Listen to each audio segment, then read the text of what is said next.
you have an interest in horses and love learning more about horses, the horse industry, teaching, or even managing your own horse business, then you're in the right place.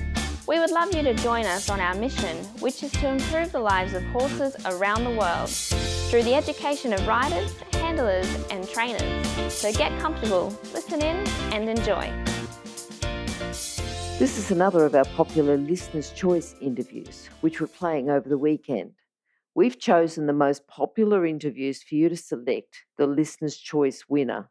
If you're not sure how the Listener's Choice competition works, have a look at horsechats.com/choice for the rules and the leaderboard. Horse welfare and safety are of utmost importance where humans have any interaction with horses. Within the courses at International Horse College, we only utilise methods that promote safe and humane ways of interaction between horses and humans. We only support safe methods of educating riders, handlers and trainers about horse welfare.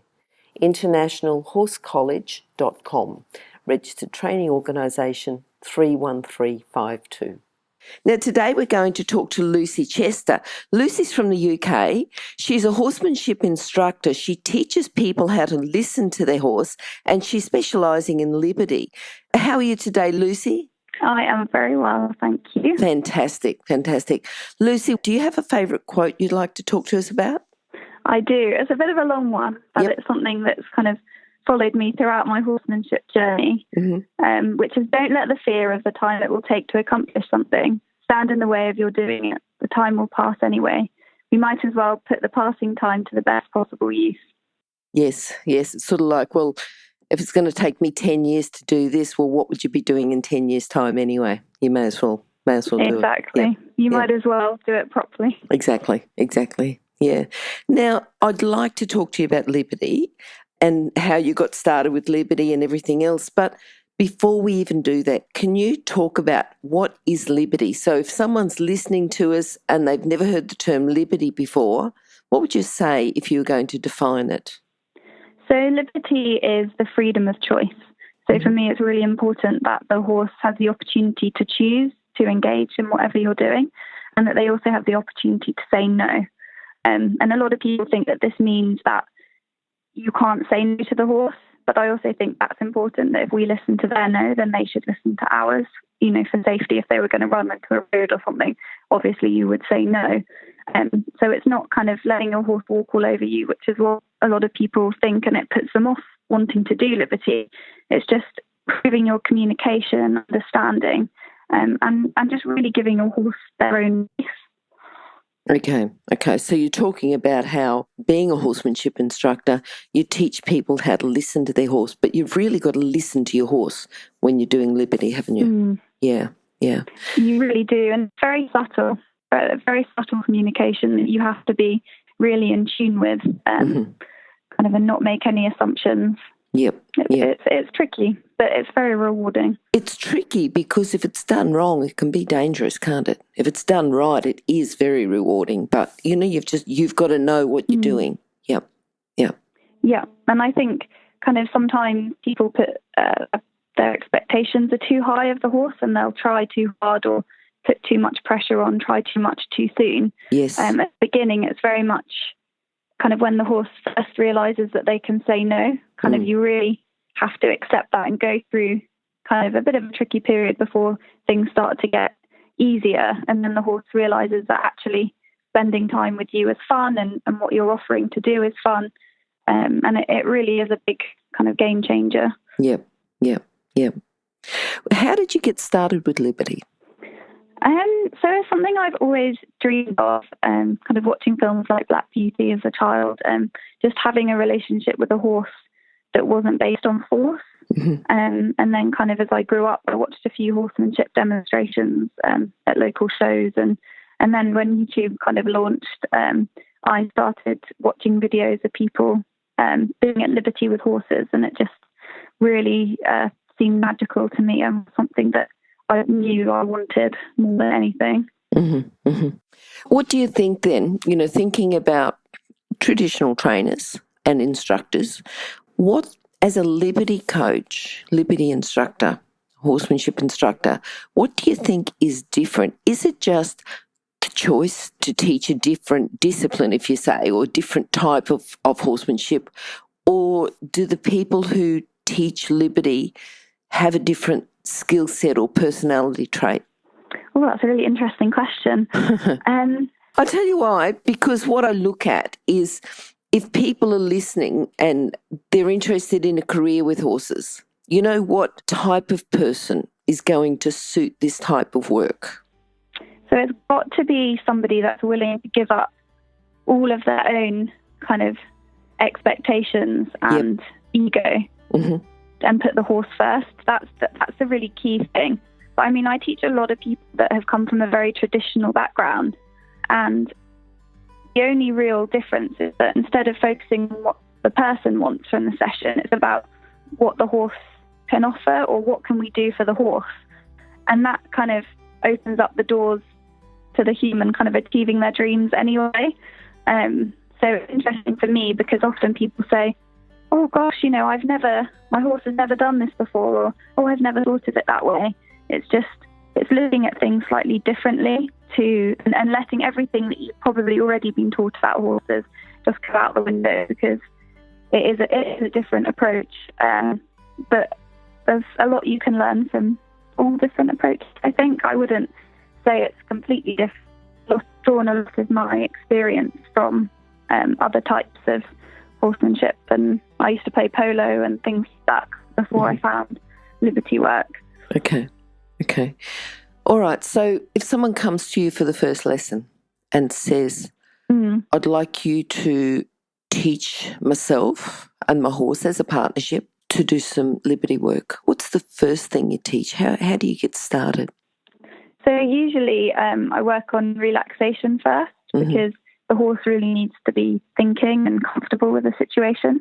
So I'll just get the owner and horse kind of in tune with each other by walking around, getting their footsteps in sync with each other, seeing if the horse mirror the human's kind of body movements by lowering their kind of head down to the ground, seeing if the horse can do the same thing. And then kind of once that's established and we've kind of said to the horse, hey, the session's really about you and we really want to try and communicate with you, then we'll unclip the lead rope and really try and look for that moment of connection where the horse chooses to come to the owner. It's quite kind of an emotional thing quite often. Okay, and that's normally in the first session? Yes. Yeah. Okay. Well, it depends what people come with you, but if somebody comes and says, you know, oh, I'm not really sure what I want to do, just have a better bond with my horse or something, then that's kind of my general first lesson. Okay, and then do people come to you with a riding problem that you solve through Liberty? Yes, and I love those lessons. Okay. They're just fascinating to me because often it's people who wouldn't necessarily want to do Liberty work, but they've got a problem that hasn't been solved otherwise. So they kind of, it's like a last option. And they're always really rewarding lessons. What sort of problems? So often horses who won't collect or be on the bit, because often it's kind of quite traditional people. Or horses that won't relax, horses that won't kind of go long and low, horses that are very forward, slow down, or horses that won't move. You know, it's kind of things that are quite extremes generally. So these are like evasions from the horse, you know, running through the aids and okay.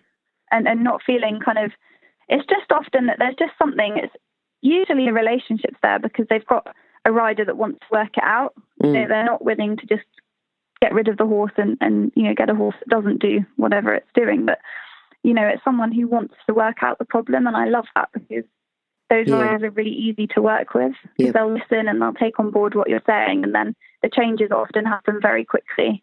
You talked about you saw a few horse people and you thought that this was the type of work that you wanted to do. But going back, what was one of the early lessons for you where you went, you know, you might have been trying one way and all of a sudden you got like a bit of an aha, oh, right, that's how it works. That's what happens. Have you had one of those?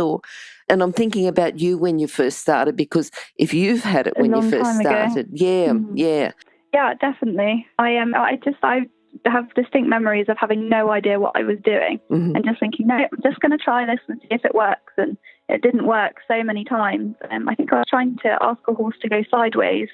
And then eventually, the horse understood. And I think a lot of it's learning timing. When do I reward the horse? Yes. Because if it's too late, then they don't know what they've done correctly. Or if it's too early, you've kind of interrupted the moment. So I think the biggest moment for me was I was bringing a pony who didn't like walking through water. And I tried everything, force, kicking. I don't think I used a whip back then, but nothing had worked that I had been taught. So I bought a book. I can't remember who it was by, but it kind of gave a few different options of things you could do. Yep. So I tried getting off and walking through myself and giving some treats through the water. Sure. And it was a freezing day. I got absolutely soaked and cold, but the horse walked through the puddle and he got lots of treats and lots of fuss. And from then on, puddles were not a problem. I just remember feeling really proud that I had solved a problem myself in kind of a way that I hadn't been taught. So that was, I guess, the beginning of kind of looking elsewhere for knowledge. Just so that people don't just look at you and say, oh, it's all right for you. Lucy, you already know what to do and it's easy for you. If they know that you started off and had a problem and you're able to solve it, it sort of gives them a little bit of hope. Do you know what I mean? Yeah. Well, when I bought Teo, my pony, I had no clue. I cried all the time and felt that I wanted to give up. The thought crossed my mind about selling him. Yeah. So it was a real low point. And I think, you have to keep looking, keep searching and reading and looking at videos on YouTube, find a different instructor, keep fighting for the dream, really. I was absolutely determined that I was going to have a good relationship with him. Okay. And, it was hard, but worth it. Yes. And your pony, what's your pony's name again? Teo. T-A-O. Yep. A weird one. Is he's the horse who really has influenced you the most? Yeah. He changed my whole life. Is he the one on your website where you're sitting down next to him? Yeah. And he's laying down. It's a beautiful photo. Thank you. Yeah. Yeah, he's the most challenging horse I've ever worked with. Yeah. I usually ask people about their proudest moment. Is it a proud moment with him? Is it an ongoing, you're proud every day you achieve something, or what can you say about that, or what makes you happy? Yeah. Most of them are with him because they're the moments that I learn the most with him, I find. But each proud moment, is topped by a new one with him all the time. And they're not kind of the moments that people think, we're not out winning rosettes and things like that. But things like going for a short ride, just the two of us, is really huge for him because he has severe separation anxiety. Okay. So little things like that, showing that our relationship is good enough, that I'm enough, even for short rides. That to me means more than, going out and winning a competition, because it's about the relationship. So what sort of things, thinking about Liberty, like, if he trusts you a lot more, and I know that you're asking him to lay down, what other things are you going to teach the Liberty horse?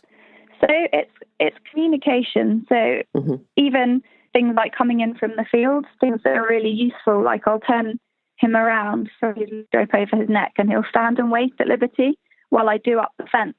And then he gets a treat and then we walk in together. It's kind of things like that's communication and a routine. It gives him a job to do as well. He's not just kind of standing waiting for me. He's kind of thinking, I've stand waiting, I'm going to get my treat in a minute. I think having a horse that's using their brain all the time is what keeps them stimulated and keeps them offering things and being really interested in you and what you've got to offer them. Okay. So even kind of out on a ride, for example, I'll let him loose and I'll walk next to him.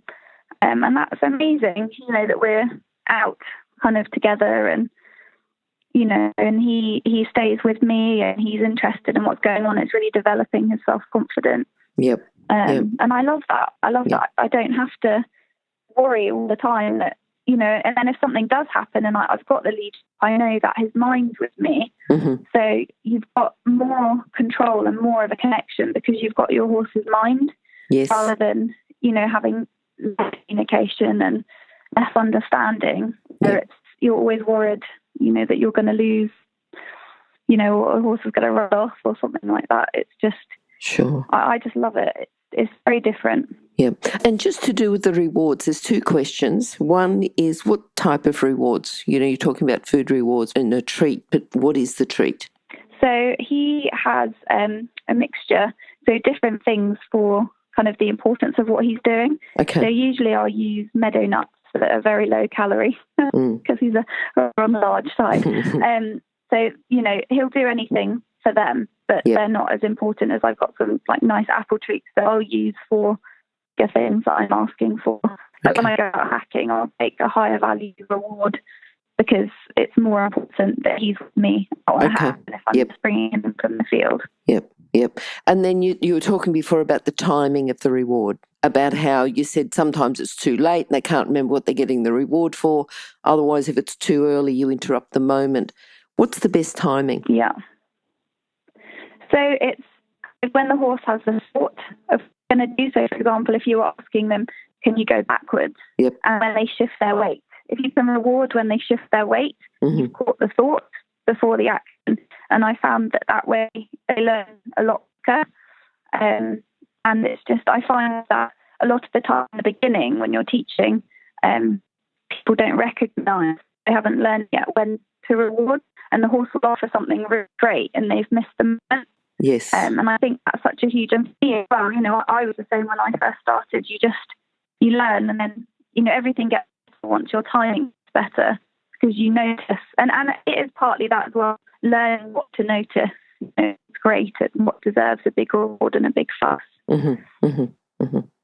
All right, so I'm just thinking as far as a training tip, to give our listeners something to take away. So first of all, to get the relaxation, the mirroring, the footsteps, but within Liberty, is it the not catching the thought, the timing of the reward that people get wrong, or is there something else that you think is a common lack of understanding? Yeah, I think a lot of the time people stop breathing. Okay. I was thinking about this earlier. What's the most important thing? Probably the most common thing I say is, are you still breathing? Because when things start to go wrong, or the horse tenses up, the first thing we tend to do is stop breathing, like myself. And I've really had to override that instinct with Teo, especially, when he tenses up, I've got to keep breathing because that kind of relaxes your whole body, and that's what they need you to do in that moment to help them stay calm and, find relaxation themselves. And that is so key. And that really is kind of probably the number one thing, I think, working with horses is you need to be calm and keep breathing, whatever's going on, if the horse is getting tense for any reason. Yeah. And I think that's a common thing, like a competition thing, or it's a human thing, isn't it? That we stop breathing. Yeah. Okay. Just I know, even when I was younger, my instructors would say, you've got to say the names of the weekdays, as you're riding around, just to make sure that you're still breathing. And I think when you focus very hard as well, you stop thinking about breathing so much. And the horses notice that, they really do. And I think, oh gosh, what's there? What is to spook at? What's the human scared of? Yes. So that's a common misunderstanding with people. What's a common misunderstanding with horses? What if you see a few horses, what's the most common thing that you say, that horse has not got to this stage yet, or that horse is not understanding this? I think probably, that's really hard. Because there's so many different things. It depends on the horse. But I know a lot of the time, horses, it's more, I guess, the riders with relaxation, realising how much the horses mirror us and our bodies, and kind of nearly every horse, if the rider relaxes, the horse will relax. The only time I found that they won't is if they've got a physical problem. And that seems to be a running theme through, even kind of lazier horses. I don't like using that word, but, horses that have less impulsion. Those horses that are preserving their energy a bit more. Yeah, yes, exactly. And, they're even, often they're holding tensions as well, but they hold them kind of inside, more introverted. Yeah. And that just seems to be a theme that, and that's kind of the first level of collection as well. You have to have relaxation first. So that, again, is something I often work with in the first session. Okay. If you're an equestrian coach or a horse riding instructor, or even if you aspire to be one, have a look at the free video series for horse riding instructors on the Horse Chats website. Go there now, have a look, horsechats.com. Now, I know that you've just written a blog for David Dyer's Saddles, and we're going to actually have those, is it a 3-part blog? And we'll have a link to that on our website, which will be horsechats.com/Lucy Chester. Can you tell us a little bit about what you've written within that series? So far I've written the first one, and basically that covers the first steps to liberty. So it's not so much about what you do in the arena. The blog is very much about everything else, because what you do in the arena actually is just a result of everything else you're doing with your horse. Like I was saying, how you bring them in from the field, how you are when you tack them up, kind of how you treat them when you're out riding, what you do when they're scared, all of those things, that's what builds a relationship. That's what enables liberty is, a willing horse comes from you putting them first kind of in every situation and really always looking to make sure they're as happy and healthy as possible. Okay. All right. We'll have that, as I said, we'll have that on horsechats.com/Lucy Chester. Now, Lucy, what are you looking forward to at the moment? Well, I'm really hoping to run some workshops for people. I have a lot of people that want lessons that aren't close enough for me to travel to. Yep. So I'd like to do that, so I'll be a bit more accessible. Yep. And I also want to go on some courses myself. I want to learn about animal communication. Okay, that's good. Kind of, something just to kind of keep improving myself. Yeah, and having a very open mind and wanting to learn, I think, is a sign of a good instructor. The fact that they are open and that they're always learning, and then they can impart that extra knowledge to their students. It's brilliant. It's so important. I'm also really interested in body work, because I think, again, that's important. So often, the instructor's the one that will see a problem first, because you're in a good position on the ground watching the horse move. I've seen that a lot, and I just wish that I would be able to, refer people a bit better. This you could have a physio, vet, farrier, just to be more helpful for the horse to, kind of catch things sooner. Yep. All right. Now, if you'd like to be able to sum up your philosophy about liberty, about horses, about, working them as a partnership, what would you say in a couple of sentences? I think that you can't go wrong if you are putting the horse first, even if it means that your wants go kind of what's the right word? They're just, like, for me, I can't even canter Teo because of his arthritis at the moment, and I don't care, because he's happy. He's happy walking. That's fine for me. And that's just the key. The key to everything is putting the horse first, and they'll always know. They always know. Yeah. Okay. All right, Lucy, people contacting you now, I know you've got Instagram. Is it, if you'd like to tell us about the best way for people to contact you, and whatever those details are, if people don't write them down, they'll be on our website, which will be horsechats.com/Lucy Chester, and we'll put them at the bottom of your page so if people do need to contact you, or go to horsechats.com, search for Lucy or search for Chester to find that page and get those contact details. But what are they, Lucy? What's the best way? Thank you. So it's www.lucychesterhorsemanship.com. My Instagram is Haflinger@Liberty. Perfect. All right then, Lucy, thank you very much for the chat today. We'd love to get you back again and talk to you a bit more, especially about liberty and some of your other ideas about partnerships with horses. Okay, so thanks. Thank you so much. Okay, bye-bye. Thank you for having me. Take care. Bye. Bye. If you've enjoyed this chat, then please comment, rate and subscribe. If you'd like any changes or recommendations for guests, then please contact us through horsechats.com. And while you're online, have a look at the government accredited courses at internationalhorsecollege.com.